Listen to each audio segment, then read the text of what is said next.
Hey, everybody, this is Heidi St. John. Welcome to Off the Bench. Today is Valentine's Day. It is Monday, February the 14th, and I'm really glad you guys have joined me today because we have a lot to be thankful for, not the least of which is a little bit of love. Stick around. I think you're going to be encouraged.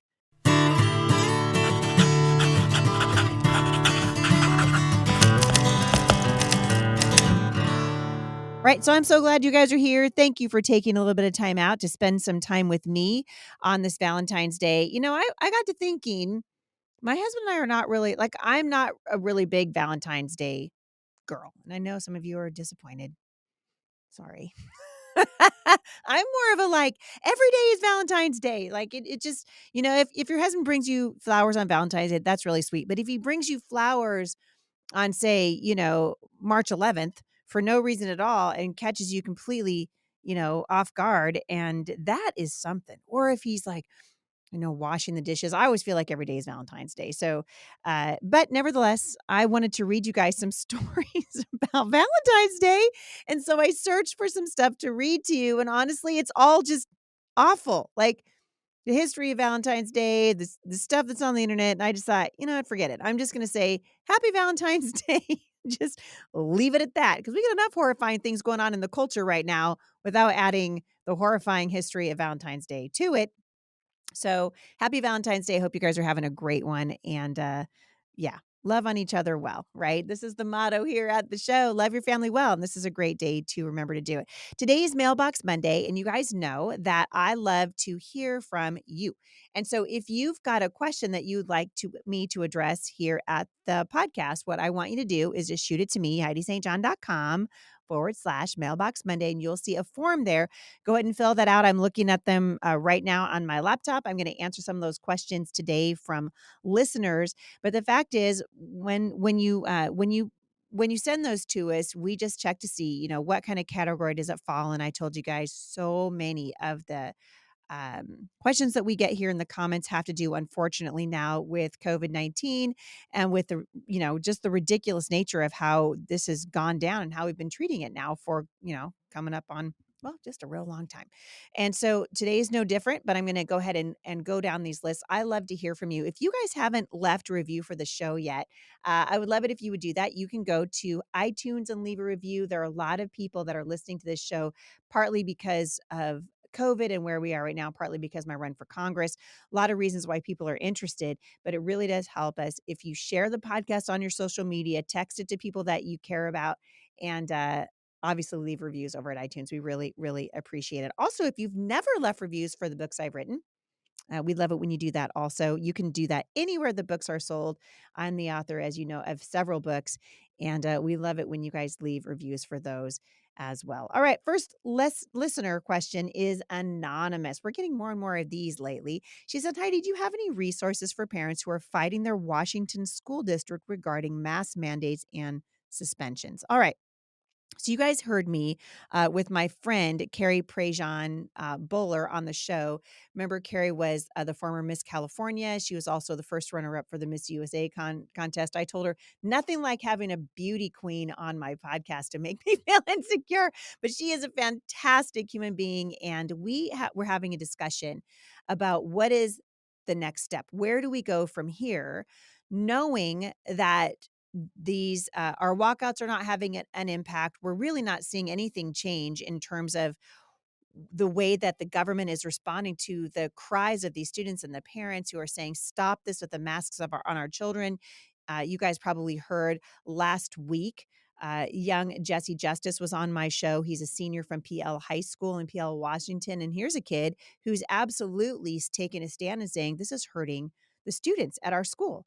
And the superintendent's turning a deaf ear to it. It's amazing what's happening right now. And we have an opportunity to take a stand. And so this anonymous listener asking me if I have resources for parents who are fighting the Washington state in the schools here, which are just on fire. It's a nightmare here. And I'm gonna say something that I've been saying for a long time, and it sort of seems like it's maybe more or less fallen on deaf ears. Maybe you don't want to hear it, or maybe you just think I can't do it. But the only way home from this, you guys, is to pull your kids out of the school. Full stop. You got to pull your kids out of the schools because the fact of the matter is These schools don't care about the welfare of your children, and that is the bottom line. These are indoctrination camps for children. Obviously, they have no trouble putting masks on your children. I am disgusted, frankly, at the way that the superintendents are behaving. The superintendent of public instruction, Chris Reichdahl, here in Washington State. This is ridiculous. Enough is enough is enough. And we're sitting here begging for our freedom, and I don't know why. I really don't. You guys have more power than you think you do. Pull your children out of these schools. You want to make a statement, pull your kid out. You want to remove funding, pull your kid out. You want to hit them where they're actually going to feel it, pull your kid out. Take your children out of these schools. These schools are teaching critical race theory, comprehensive sex education, the 1619 Project, upending American history, turning parents against their children. What more is it going to take? And so at this point, like I've said before, Jay and I have one of the most successful homeschool resource centers anywhere in the nation. And we've got, hundreds and hundreds and hundreds of kids here now. And I see it largely as a rescue mission to pull kids out of the public school. There are alternatives to it. And the question is not, are there alternatives? The question is, are you going to be brave enough to take the step? And for me, that step came 20 some odd years ago when I pulled my oldest child out of the public school system. I was terrified, but I'm telling you what, you guys, it's like the scene from um oh my goodness, I can't even think of his name. Well, Harrison Ford. Anyway, he's oh my gosh, you guys, this is terrible. My brain, I'm getting old. Anyway, so he steps out onto what looks like to the abyss, right? Raiders of the Lost Ark. There you go. Thank you, brain. Thank you for kicking it. So he steps out onto the abyss and he knows he's trying to get from point A to point B. And it seems like there's nothing there, but he knows he's supposed to do it. So when he takes this first step, that platform magically appears. That is what is going to happen if you guys will trust the Lord and take your children out of the school. So that's the best advice I have for you right now, Anonymous in Washington. Take your kids out of the schools. We can continue, waving flags from the overpasses, having our kids miss a day, a day here, a day there, doing the walkouts and the protests, these peaceful protests. But honestly, we're not making any headway. And as soon as the next, ridiculous excuse comes for them, they're just going to do it all over again. I say we never give them the opportunity again. You guys got an F in this. And when you get an F in it, we find something else. And that's what needs to happen. All right. A patriot mother from rural Oregon has a mask story that she wants to share with you guys. So I thought I would read it. She said, Heidi, I went into a grocery store in our small town the week of Christmas. A woman that we did not know first went up to some family we were with and asked in a hyper flustered tone if they forgot their mask, to which they simply replied, no. On her way out in her N95 mask, she doubled back inside to go to customer service and tattle on them. On her second attempt to leave the store, she saw me with no mask and shouted so loud that people stopped to stare, do you not have masks? And I simply said, no. To which she screamed, you are so stupid. To which the Lord thankfully put his hand over my mouth, and my reply was, Merry Christmas. As she, of course, was once again halfway out the door. They never want to actually talk about it. They hide under their masks and say self-righteous things to moms like me with their kid in the grocery store a few days before Christmas, and you'll never guess which side of the aisle I'd like to remain on. Stay strong in liberal Washington, Heidi. The Pacific Northwest needs saved. Yep, you're absolutely right. And I appreciate you guys sending me your stories. Listen, this thing only stops when we say it stops. The only way home from this is peaceful noncompliance. It's to stop wearing the mask. It's to stop doing the thing. I've said this for months and months. I'm going to say it again. Health does not come from a mask and a needle. Health comes from exercise and eating right and vitamins and supplements and all the things. And what we've done in this country in the last 2 years is the exact opposite of what will actually make us healthy in the long run. So I appreciate you guys and sending me your stories. Keep standing strong. Kim from North Carolina. Hi, Heidi. I'm a mom of 2 littles under 3, and our family lives in North Carolina. I'm having a hard time finding a balance between being an outspoken voice for freedom and not putting a target on the backs of my family, because we already go against the grain of the mainstream medical community and government. All right, so here's the thing.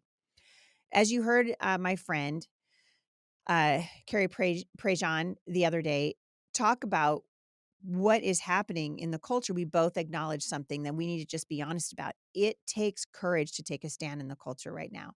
And I believe that the only people that are going to be standing when this is over in terms of public um, what's the right word?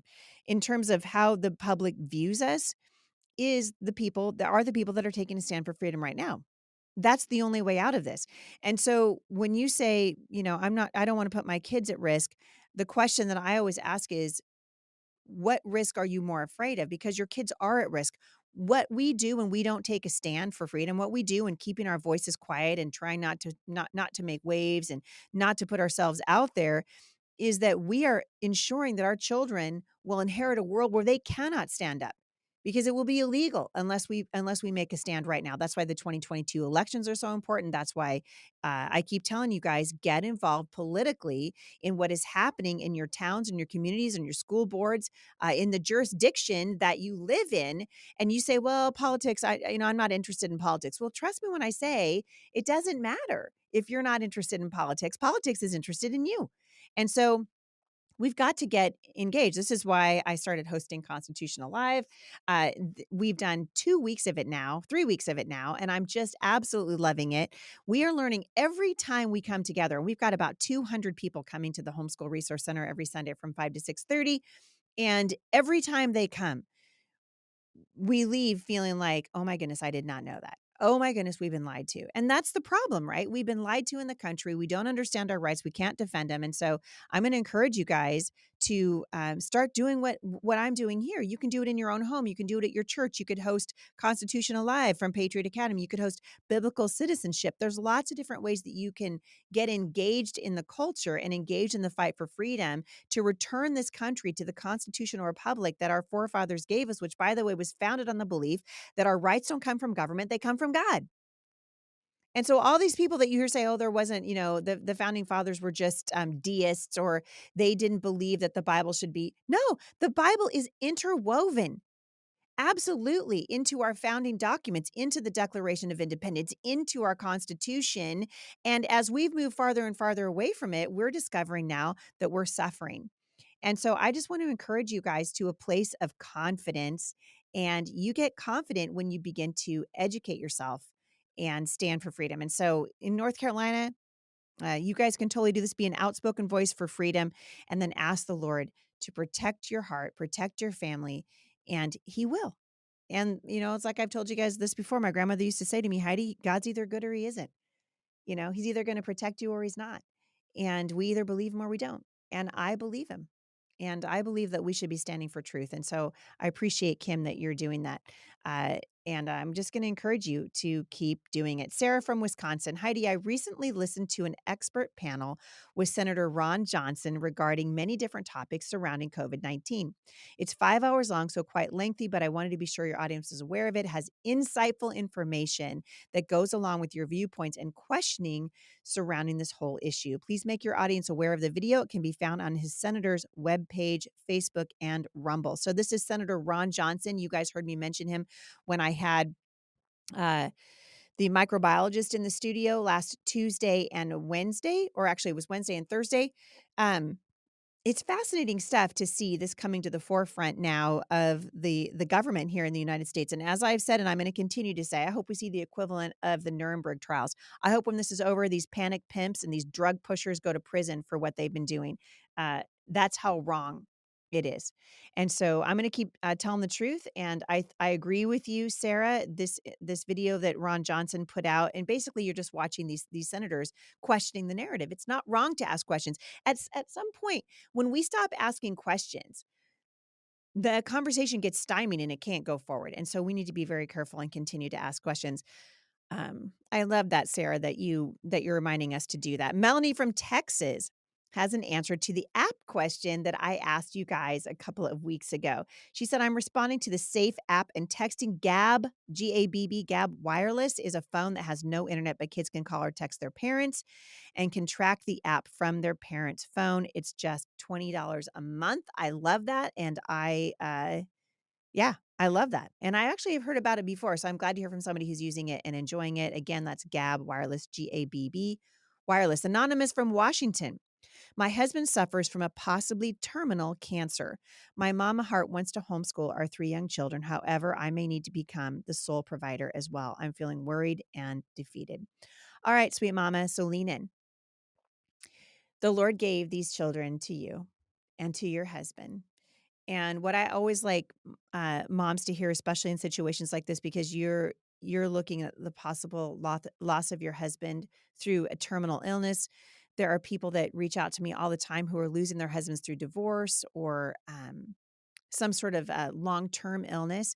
And I just want to remind you that God's heart is for you.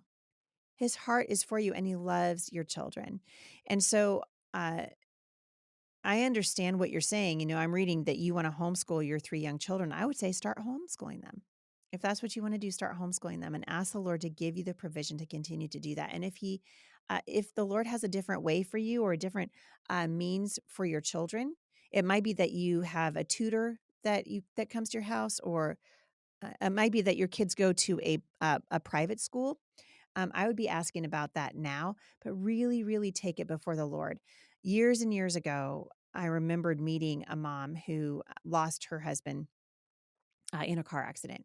And she was telling me how devastated she was, and the family, obviously, moving through this grieving process that was so painful for her, and how much she agonized over what was going to happen to her children. And she said what was so amazing to her is as they walked through this grieving process, and there are lots of ways that we grieve, right? Uh, lots of reasons that take us into what feels like this very scary, out of control grieving process when we're not sure about our future. And I think what it does is and she said this to me, and I thought it was so wise. It reveals to us that all this time we thought we were in control is really just an illusion, right? We're not in control, but the Lord is. And the Lord said, I made you. I love you from the foundations of the earth. And He's not just talking about you. In Jeremiah 29:11, He says that He has a plan for us. He says, I know the plans I have for you, declares the Lord, plans to prosper you and not to harm you, plans to give you a hope and a future. And I think as moms and dads, we read that and we think about ourselves, but that verse also applies to our children, that God has a plan for them. And I want to just encourage you, the Lord will take care of your children as you follow Him and do the thing that God asks you to do, and trust Him. Trust Him. And I'll be praying for you. Please keep me posted. Ashley from Pennsylvania. I'm a homeschool mom with 5 children, ages 10 and under. Moment of silence. I feel you. I've been there. Toddlers can be so challenging. My toddlers are so loud when they play, it makes it hard for my 10-year-olds to focus at times. I've tried giving them quiet things to do, redirecting them in discipline, and it can make the day fairly exhausting. Do you have any advice? All right, Ashley, so listen up. So what you're describing to me is, wait for it, motherhood. You just described motherhood. This is what it is when your house is full of children and it's exhausting. And this is why I wrote Becoming Mom Strong. It's why I wrote the Busy Homeschool Mom's Guide to Daylight and the Busy Homeschool Mom's Guide to Romance. I want to encourage you. So I have been exactly where you are. And the Lord is going to show you exactly what you need for your children at just the right time. But I wrote a book called The Busy Homeschool Mom's Guide to Daylight. I will try to link back to it in the show notes today, or you can find it online or at my website at HeidiSt.John.com. The Busy Homeschool Mom's Guide to Daylight. Whether you're homeschooling or not, this was my way to help moms try to fit their size 16 day into a size 10. And, how is it that we can spend the time that we need to with our children and still get dinner on the table? How is it that we can interact with our toddlers um, in a meaningful way? Um, how can we interact with our toddlers in a meaningful way and still make sure that they know mama needs quiet time too, right? So one of the things that we did with our toddlers was I had what I called bedtime. And what I mean by that during the day was when they were really little, we had them sit on their beds for probably half an hour. Really, it was just for me to recharge. So I would have them sit on their beds. I gave them books. I gave them a snack. It wasn't a punishment or anything like that. They started to look forward to it. So I would say, hey, guys, it's bedtime. And everyone would run and they would sit on their beds. And the rule was that they weren't supposed to interact with each other. It was a time for them to just be still. So sometimes they would end up taking a nap. Sometimes they would be reading a book. Sometimes they would fight, let's be honest. But the idea was it was teaching them that it was good for them to be alone and recharge their own battery, and mama needs to recharge hers. So I would say start there. I think that's probably one of the most important things that you can do. And check out my book, The Busy Homeschool Mom's Guide to Daylight, How to Fit Your Size 16 Day into a Size 10. I think it'll really help you. One more question today. Christina from Ohio. Heidi, thank you so much for all you do for the kingdom. Thank you, Christina. I am a Christian homeschool mom. In my church, our family is one of the very few who homeschool. What's a good response during church social interactions when another parent makes a negative comment about homeschooling? Should I respond? I want to be godly in my response. All right, so this is a great question. I don't get it as much as I used to because homeschooling is so mainstream. And honestly, people say, "Aren't you worried about socialization?" I always go, "Yes. Oh my goodness. Thank you so much for asking. That is exactly why I pulled my children out of public school. They're being so much better socialized at home and with other children that who come from families whose parents are taking an active part in their education." So I love it when people ask me that question. Honestly, and this has been my approach for many, many years now. When Jay and I pulled our daughter out of public school, over 22 years ago. Now I can't remember. It's been a long time ago. Um, One of the things that I was afraid of was all the questions I was going to get. First from my family, people that thought we were crazy. And I want to just encourage you, you don't need to defend yourself. All right. If someone has a bad, thought about homeschooling or they see it poorly or whatever, there's not really not much you can do about that. Fruit takes time to grow. So here in Washington State, we're really proud of our apples, right? We grow apples, particularly in Eastern Washington, orchards, and no one ever goes to a man who owns an orchard and sees a row of saplings and criticizes the orchard owner because those saplings are not producing fruit. But yet they'll do that to you as a parent when your kids are little and you're homeschooling your kids and they somehow feel the need to criticize you or tell you why they're worried about you or whatever it is. Just don't listen. That's my strong advice. That's my encouragement to you. Don't listen. You know, Fruit takes time to grow. And one of these days, and guess what? Guess who in my family now is making fun of me for homeschooling? That used to be everyone. Guess who's doing it now? Nobody. Zero. Nobody. Why? Because the fruit is there and fruit takes time to grow. And so for the same reason I would tell you don't get into useless arguments with people, I would say fruit takes time to grow. Focus on your family. Focus on tending to those little saplings that God has given you, nurturing them, loving them, educating them, and you wait and see. The fruit will be shown eventually for what it is. So I just think trying to defend yourself, particularly against people who just don't understand homeschooling, I don't see the point. And believe me, one of these days, those people are going to turn around and go, shoot fire, she was onto something. So hang in there. You guys, that's all I have time for today. I'm going to end with Christina, and I'm going to pick it up next week with an anonymous question from a listener in Michigan. If you guys would like to send me questions, I love, love, love to hear from you. HeidiSt.John.com/podcast. And you can scroll down to the show notes to see the questions that we answer that particular day. Or if you want to leave one, go to HeidiSt.John.com/mailbox Monday. Have a great day, you guys. I so appreciate you. We love you. We're praying for you. And I will see you back here tomorrow at the intersection of faith and culture.